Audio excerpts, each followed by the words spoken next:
លោក Ancelotti យល់ឃើញបែបនេះចំពោះការផ្ទេររបស់ Ronaldo ទៅប្រទេសអារ៉ាប៊ីសាអូឌីត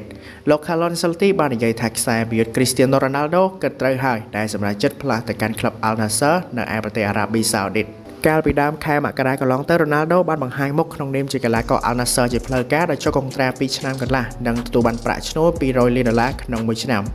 នេះមានន័យថាម្ចាស់ពានបាឡុនដ5សម័យកាលនេះបានឃ្លាតឆ្ងាយពីការប្រកួតនៅលីកកំពូលអឺរ៉ុបហើយបន្ទាប់ពីបានក្លាយជាតារាឆ្នាំរបស់ Real Madrid, Juventus និង Manchester United ជាដើមហើយលោក Carlo Ancelotti បាននិយាយពីការផ្ទេររបស់ Ronaldo ថា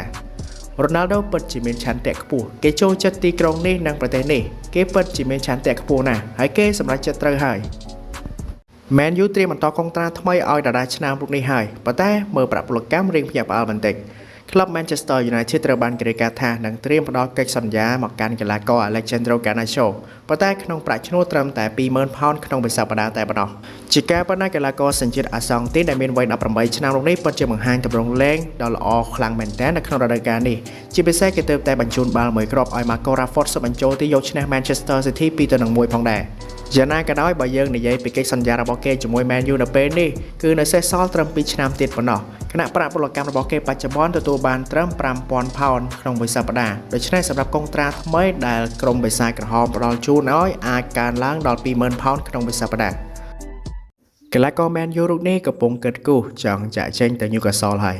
ខ្សែបម្រើ Scott McTominay ត្រូវបានសារព័ត៌មាន The Daily Telegraph រាយការណ៍ថាត្រៀមនឹងចាក់ចេញពីក្លឹប Manchester United និងផ្ទេរទៅកាន់ Newcastle ហើយបន្ទាប់ពីមានកង្វល់រឿងមិនសូវបានចូលលេងក្រោមការដឹកនាំរបស់លោក Erik ten Hag McTominay គឺជាកីឡាករឆ្នើមម្នាក់របស់បិសាចក្រហមតាំងពីបង្ហាញខ្លួនឲ្យក្រុមឈុតធំតាំងពីឆ្នាំ2017ប៉ុន្តែក្រោយការមកដល់របស់លោក ten Hag គឺ McTominay ពុំសូវបានលេងទៀងទាត់ដូចមុនទេគឺពុំដែលបានជាប់ជម្រើស11នៃដំបូងនៅក្នុងការប្រកួត Premier League នោះឡើយដោយសារលោក ten Hag ចូលចិត្តដាក់ Casemiro, Christian Eriksen និង Fred Monge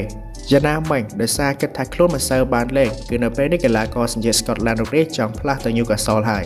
ខណៈដែលលោក Eddie Howe ចាប់អារម្មណ៍គេខ្លាំងណាស់ប៉ុន្តែ Man U នឹងមិនបើកផ្លូវឲ្យខ្សែបម្រើរូបនេះចាក់ចេញនៅក្នុងខែមករានេះឡើយឃើញគ្រូ ten Hag មិនសូវដាក់ឲ្យលេង West Ham ចង់សុំខ្ចីជើងកីឡាករ Man U រូបនេះមករួមក្រុម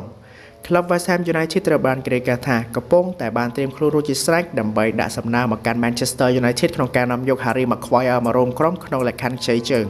ជាការប៉ុន្តែនៅពេលថ្មីនេះមានការចុះផ្សាយប្រុងព្រាតថា Man U កំពុងតែមានគម្រោងក្នុងការលក់ Maguire ចេញក្រោយចប់រដូវកាលនេះបន្ទាប់ពីរកគេបាត់បង់នៅកៅអីជម្រើសដំបូងចាប់តាំងពីការមកដល់របស់ Lisandro Martinez ដោយភាគច្រើនគេស្ថិតនៅកៅអីបម្រុងនិងអាចចូលលេងបានលុះត្រាតែខ្សែការពារផ្សេងមានបញ្ហារបួសឬចុងម៉ោងតែប៉ុណ្ណោះក្នុងនោះបើយោងទៅតាមការចុះផ្សាយពីរបាយការណ៍មួយចំនួនបានលើកឡើងថា Man U នឹងអនុញ្ញាតឲ្យ Maguire ចាក់ចេញនៅក្នុងខែមករានេះគណៈ West Ham កំពុងតែចាប់អារម្មណ៍ប៉ុន្តែក្នុងលក្ខខណ្ឌខ្ចីជើងរហូតដល់ចប់រដូវកាលប៉ុណ្ណោះ